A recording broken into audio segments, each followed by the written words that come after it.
जय Shri Mataji to all.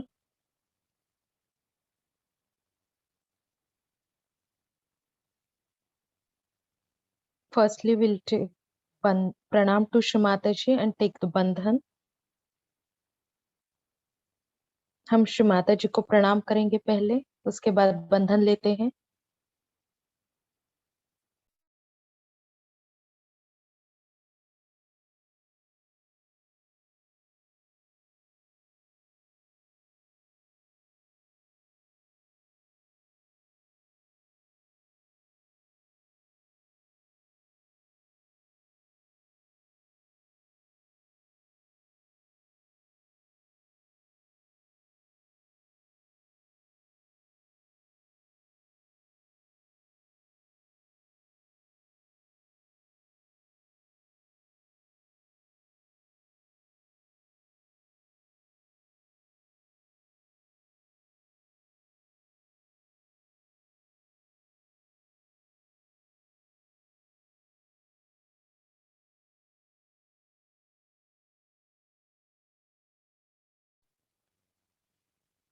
Three Maha Mantras, then Shri Ganesh Mantra.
We'll place our left hand towards Mataji, right hand on the Mother Earth. अपने बाएं हाथ को हम श्री माता जी की ओर रखते हैं, दाहिना हाथ जमीन पर।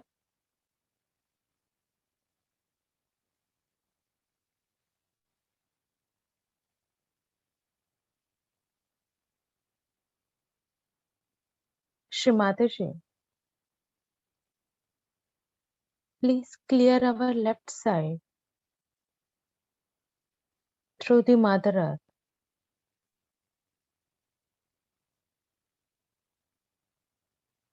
श्री माता जी,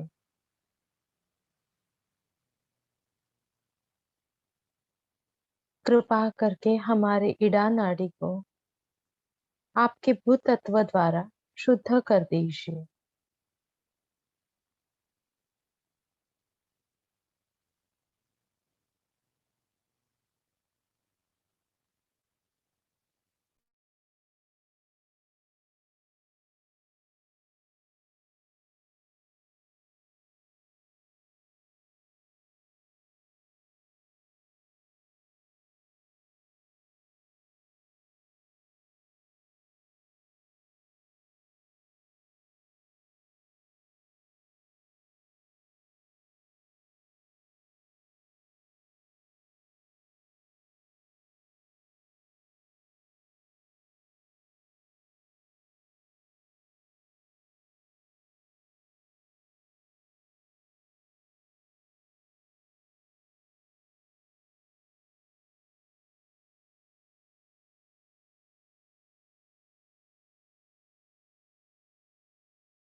We'll place our right hand towards Shri Mataji, left hand towards the sky. अपने दाहिने हाथ को हम श्री माता जी की ओर करते हैं, बायां हाथ आकाश की ओर।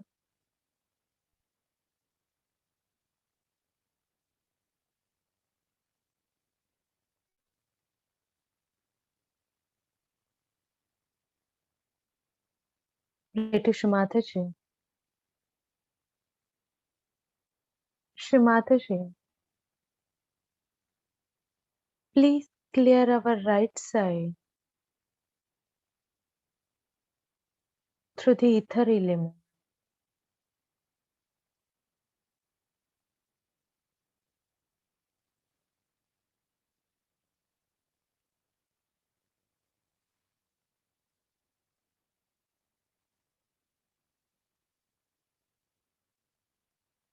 श्री माता जी, कृपा करके हमारे पिंगला नाड़ी को आप शुद्ध कर दीजिए।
We'll keep our hands towards Shimataji.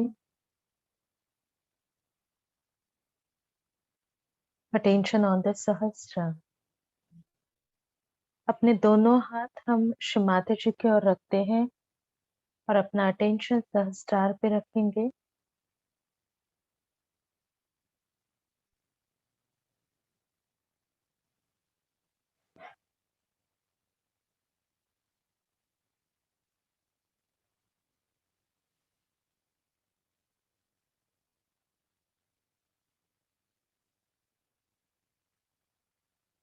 Pray at the lotus feet of Shimataji on the Sahasrar.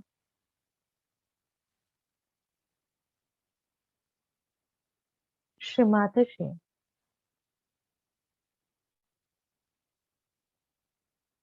please remove all negative thinking,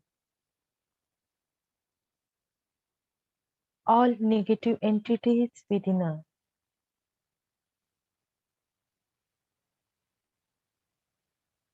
And Mother, please pick out all our reactions.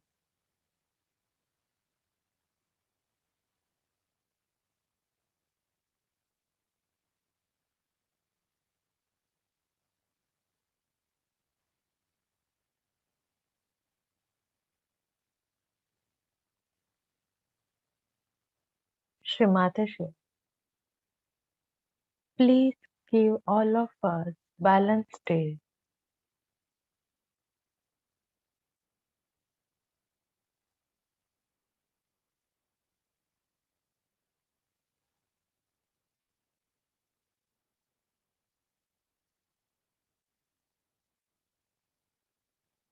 Shrimataji,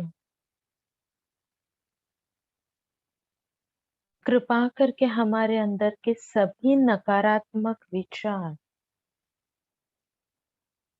नकारात्मक प्रवृत्तियां और हमारी प्रतिक्रियाएं नष्ट करवाए।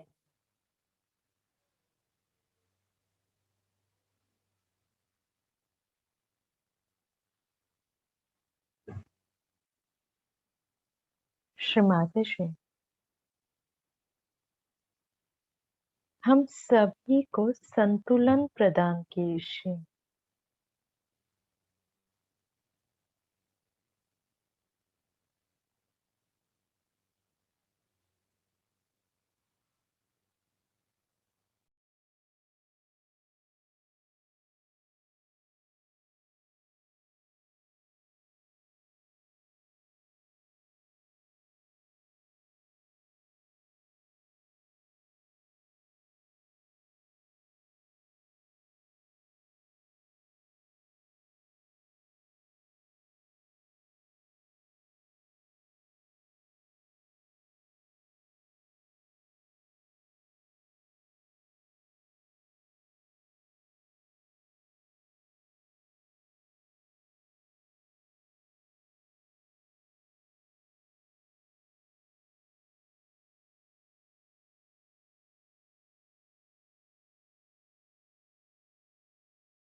Now we are going to listen Shrimata Ji's speech. अभी हम श्रीमाता जी की अमृतवाणी सुनेंगे.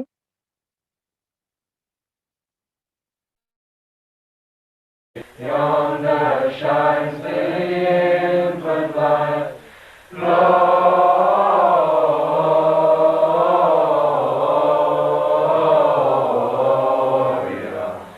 in excelsis Deo, Gloria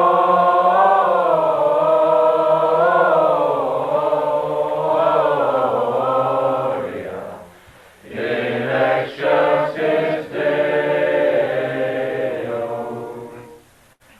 Sages, leave your contemplation, brighter visions beam upon.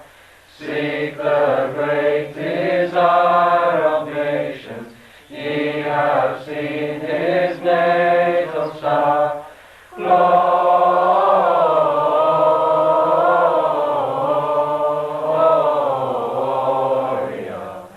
in excelsis Deo, Gloria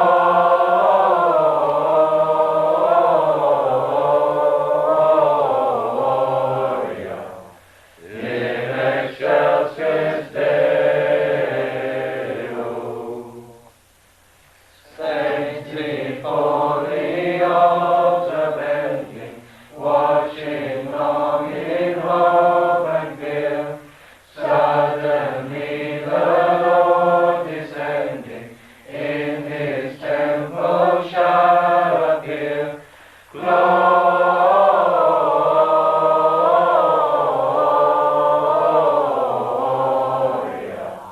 in excelsis Deo, Gloria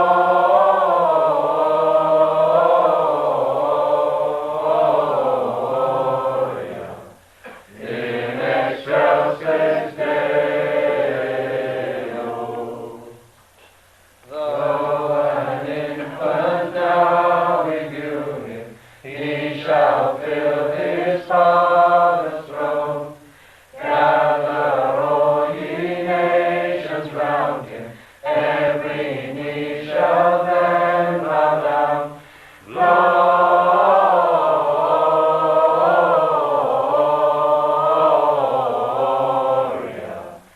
in excelsis Deo, Gloria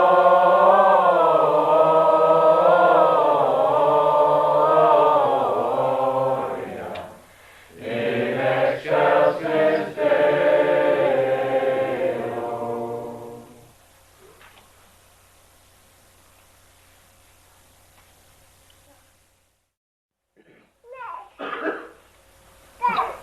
I wanted to be with you people on a Christmas day.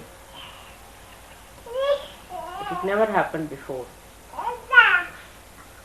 And I'm so charged that I have to be here with you today and on the new year.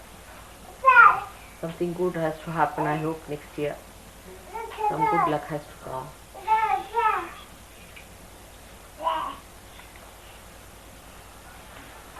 Life's work was very unique. The whole thing was a very unique thing. Was planned in such a manner that he was to be born in a place. It was very humble,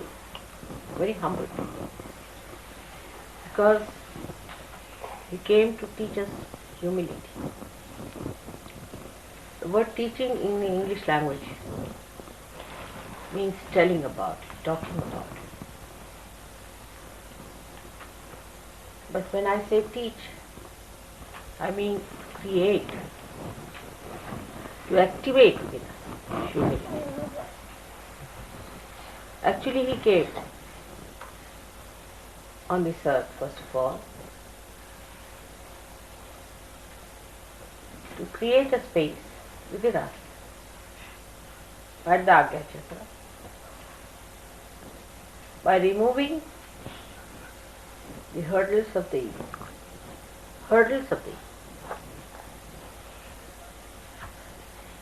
He had to talk of humility that time. because Romans were ruling and they were very arrogant, very crude,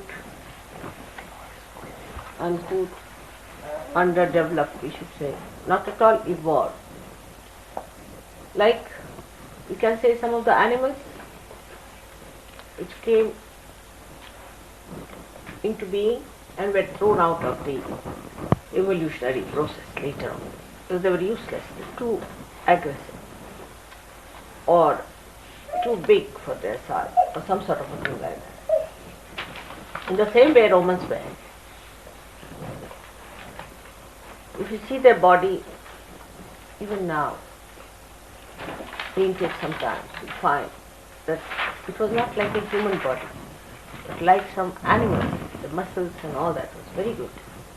There was no softness, no roundishness on their faces. So this ego of Romans affected everyone whom they ruled. Because when you have somebody as an ideal before you, and always people see who dominates them, and then such person becomes their ideal. So you start imbibing that kind of a character within yourself.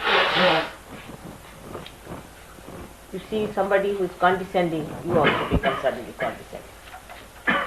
You see somebody who is very egoistical and tries to show off, you also put up airs. You can see this every day happening.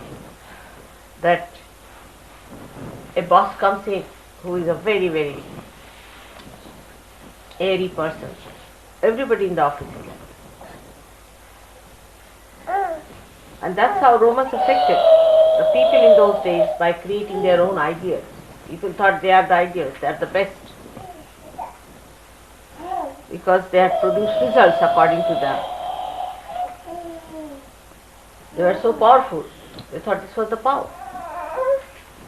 And that's why they followed their methods, many people who were not even Romans. The another humbler group was affected because they were hurt, their ego was hurt. So they became equally violent in the sense that they were so touchy that you could not say anything to them. They would just come and bark, frighten you. This kind of character is very dangerous also, because that gives you some sort of very bad disease. Can give you leprosy. People develop leprosy with that kind of character. If you develop a barking temperament of a nature by which you just jump at people, nerves become absolutely sort of shattered. And the leprosy is the disease of the nerves. Those people who always keep themselves under such strain and jump at every person who comes along are very dangerously placed as far as their nerves are concerned.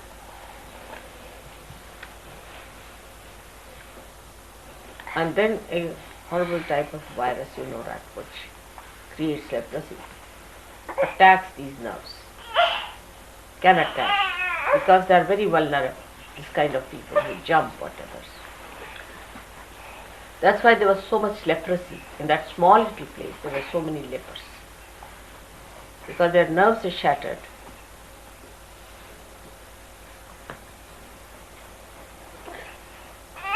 In those circumstances, Christ was born.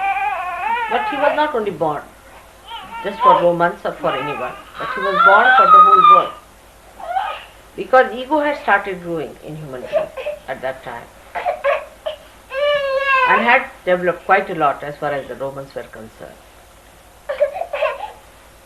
And that demarcated the way human beings were going on. So they had to be controlled first of all, and Christ had to come at a time where a balance.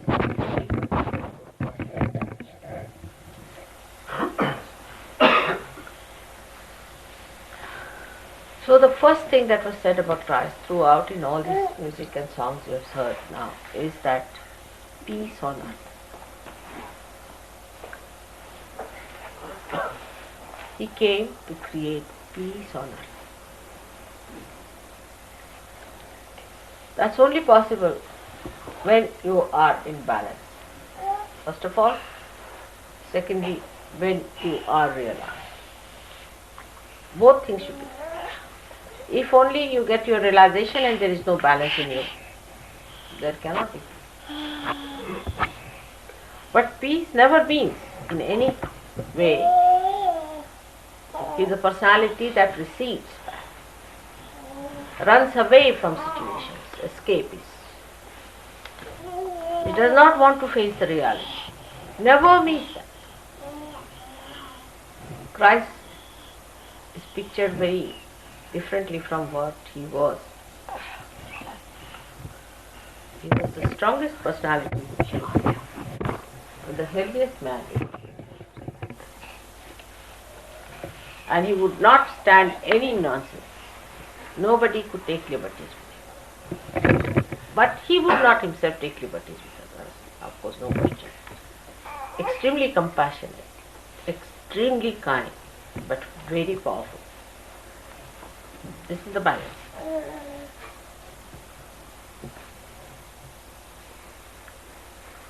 So he came on this earth to create peace within our mind. On this earth there is no peace. Why? What's wrong?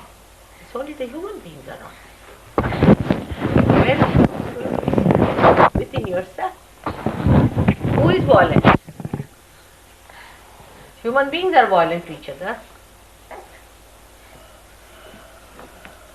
Ego developed subtler ways and subtler ways. Then provocative ways started coming up also from the super ego. Sly methods from the super ego. The conflict started. And at that time, to overcome that conflict, the best thing was to create a space in Agya, in the center, in thoughtless awareness.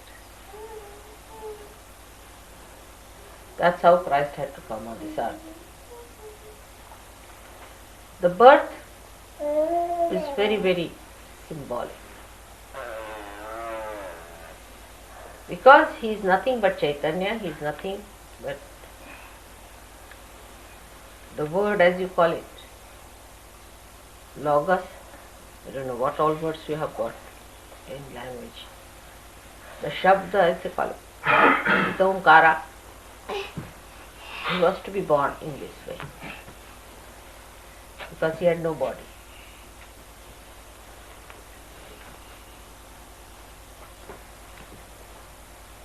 And the subtlest of subtle he had to be.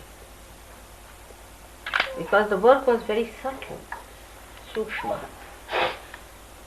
That's why he was born like that. It's very poetic to see him lying down in a manger for people. But look at it. The king of heaven should. So now she herself understands.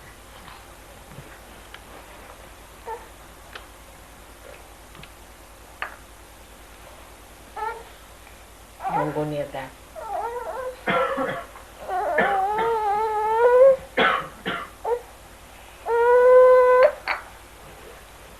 So the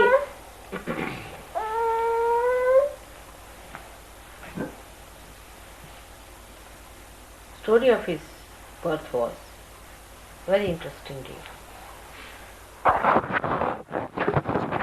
it assembles that he came in a humble place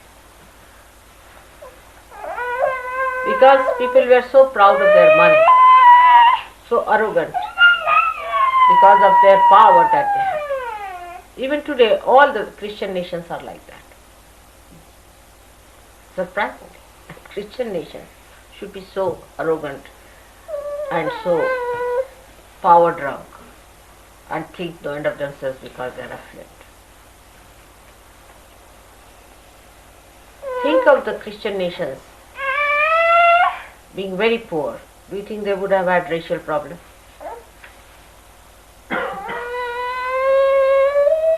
They don't have racial problems with Arabs. Not at all. As simple as that. No problem with Arabs. They have no race. Arabs have no race. They have money. Money race. Those people who hanker after money are only bowing down to money. They have no respect for anything else but for money.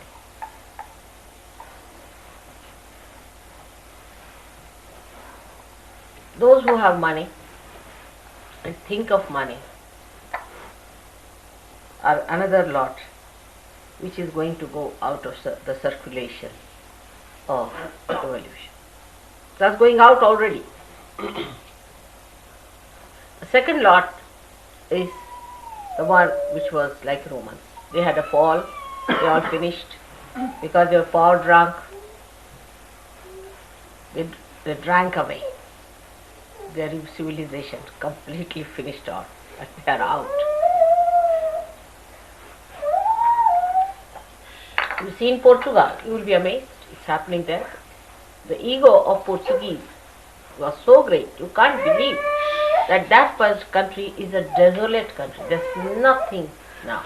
Huge big buildings which you see, and you know they must have been rich once upon a time. And there's nothing left with them except for their antique shops which are never open. This kind of an ego is again revived. And that revival came up, imagine, in the name of Christ. Imagine. They purchased people to be converted as Christians. They gave them money. It's all money propositions, money enterprise going on.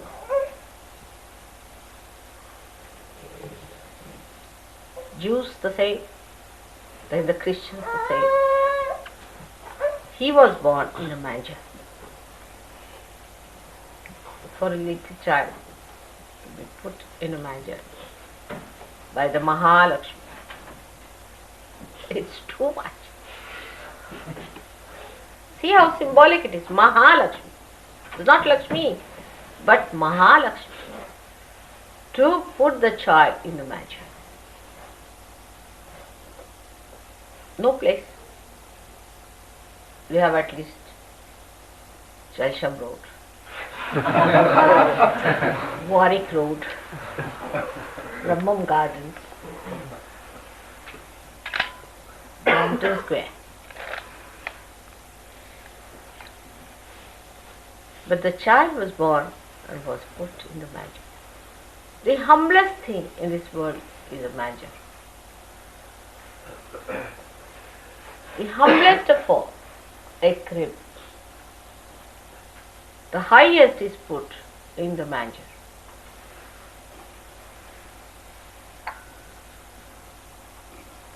So, what do?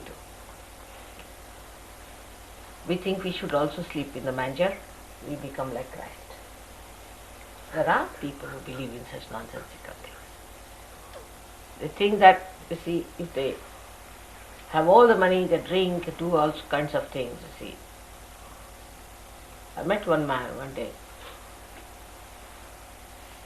who was all drunk, lying near a church,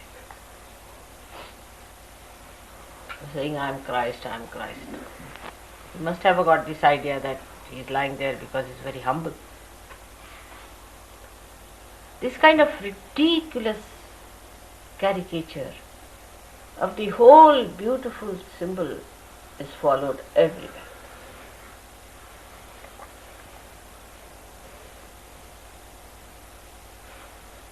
So the arrogant and the egoistical might say that why, if he was the king, why was he born in the manger? Why was he kept in the manger? Everybody will have their own concept. Even there are people in India who are stupid people, not wise. who say that he must have done lots of bad karmas to be born like that. Because to them, karmas give you more money. Means God is not so unintelligent. If you do good karmas, you become men of God. You become seekers.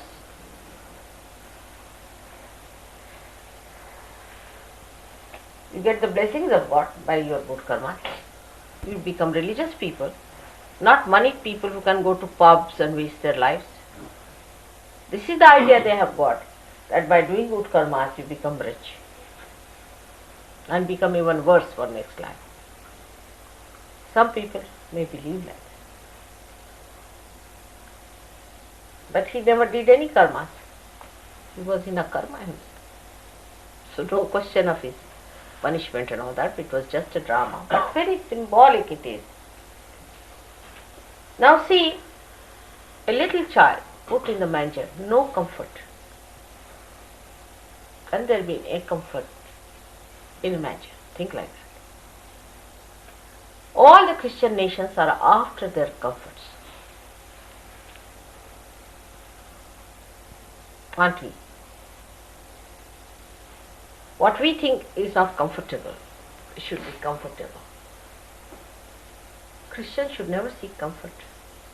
That is one of the messages of Christ's birth.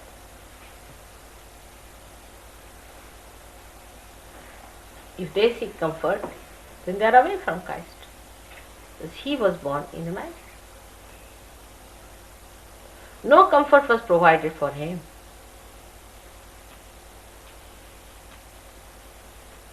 But that doesn't mean that you should assume some sort of a funny habitation. It doesn't mean that also. I mean, I have to tell the other side of it. You see. Copying him is not the way. It's not the way by copying him that you will become Christ, but by imbibing his qualities within you. I have known people who live in a pigsty, but once they get to a better life, they want everything else. So imbibing the quality of humility and adjustment.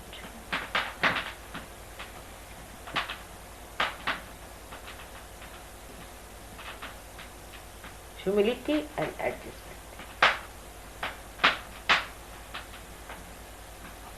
Anywhere you are put, anytime. Very particular about time. If somebody has to come at 10 o'clock and if he has to do a job, if it is he delayed by 5 minutes, he starts breaking all the heavens. Just can't bear it. He can't bear it. 5 minutes he has to wait. And if he has to wait 10 minutes, he is out for a pub. Finished. He cannot pacify himself unless until he takes a drink. This is the situation of a volcanic human mind.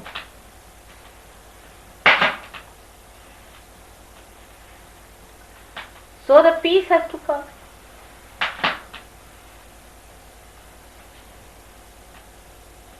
How? If you seek comfort, you'll become lazy lumps. You'll sleep off. You'll be lotus eaters. But if you not seek comfort, then peace will come.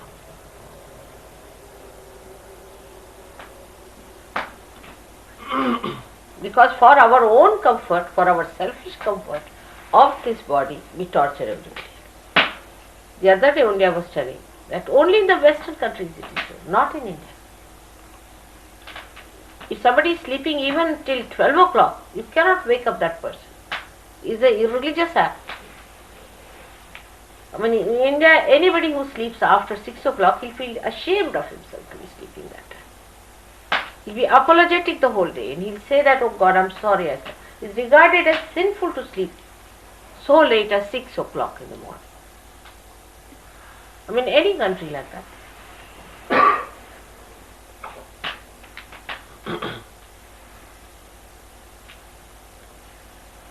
So comfort has no end. There's no end to it. Comfort crawls upon you. What is comfort? Let us see. Very simple. In Christ's symbolic life is very deep significance is this. That comfort is nothing but the matter overpowering the spirit. Do you see that point? If you are sitting on a chair, then you can't sit on the ground. If you are sitting on a sofa set, you can't sit on a chair. If you are sitting on a velvet, then you cannot sit in an ordinary thing. Is the matter always overpowering the spirit? And he was the spirit. What does it matter to him? Whether straw or anything?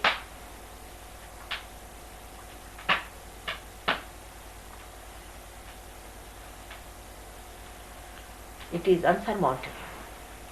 Nothing can displease the spirit of these material things. I mean, the matter otherwise will take so.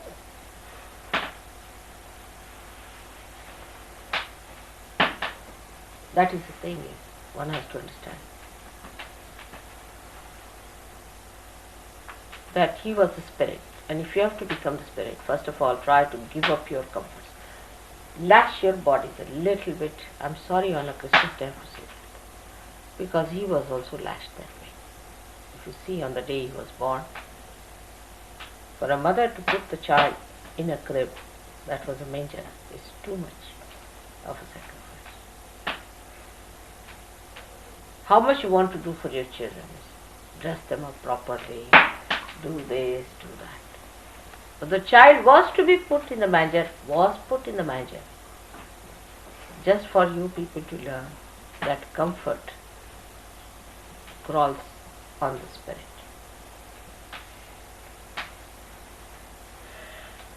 We always seek the comfort. This one thing is the message to all of us.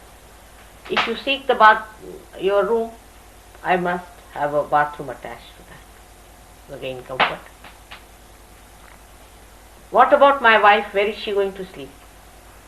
She'll sleep as others are sleeping. And you will sleep as others are sleeping. Nobody is going to die. Of that be sure. I can assure you. Sahaja is very hard thing that way, you see. Very few people die once they come to Sahaja. Some of them should. But they don't. They continue. They go on giving realization. They go on doing everything. Still they continue. They escape all the accidents, escape all the problems, and they continue. But this is a short time which must be used. It's a very, very concrete thing I wanted to tell you today.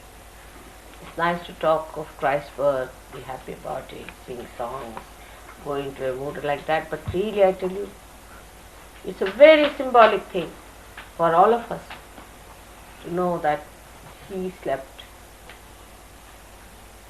in a manger. And the another symbolicism is that what did we offer him? What did this world offer him at that time? The another symbolicism is that they offered him a manger.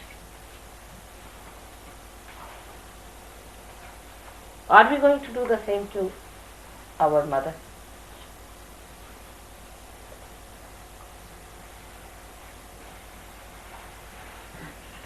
This is one thing one has to know. Manger is, after all, is all right. It doesn't catch us anything. It has no left nabi, right nabi, nothing. It doesn't have all these problems.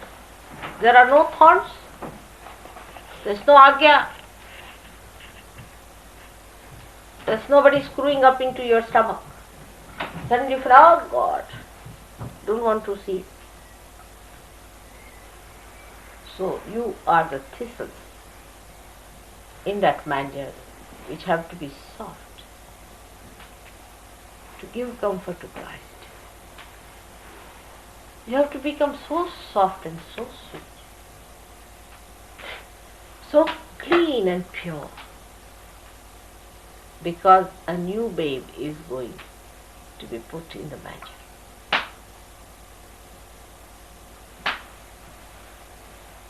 You are the kushas, is this thistle.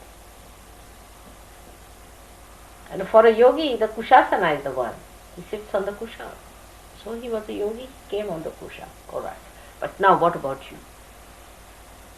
To receive him in the mantle. This is the mantle. The mother is preparing the manger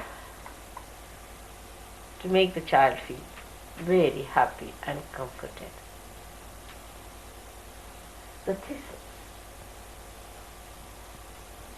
adamance, obstinacy, harshness,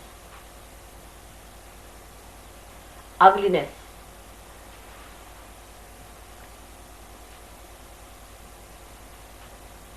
all must be swept down.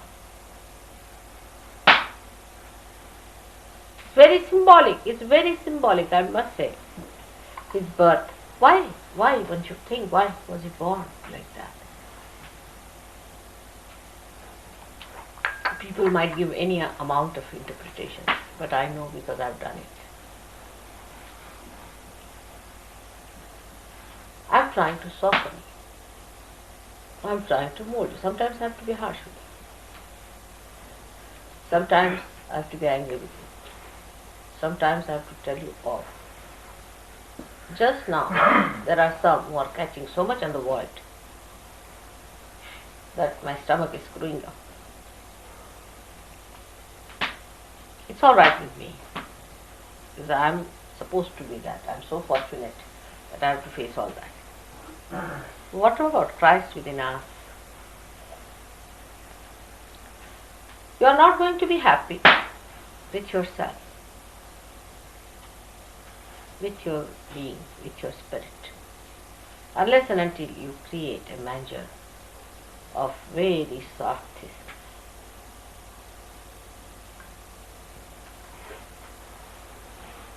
You yourself, you are not going to enjoy it. You think that by justifying your egos, by justifying your arrogance,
Shri Mataji, we all are very thankful to you for all your divine love.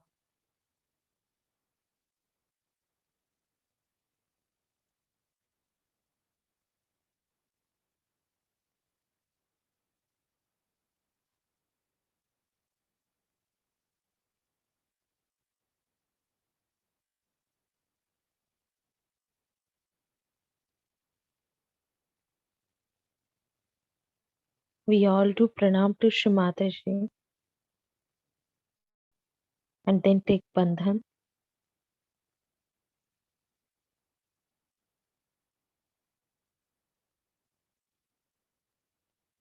Shri Mata जी के श्री चरणों में हम प्रणाम करके बंधन लेते हैं।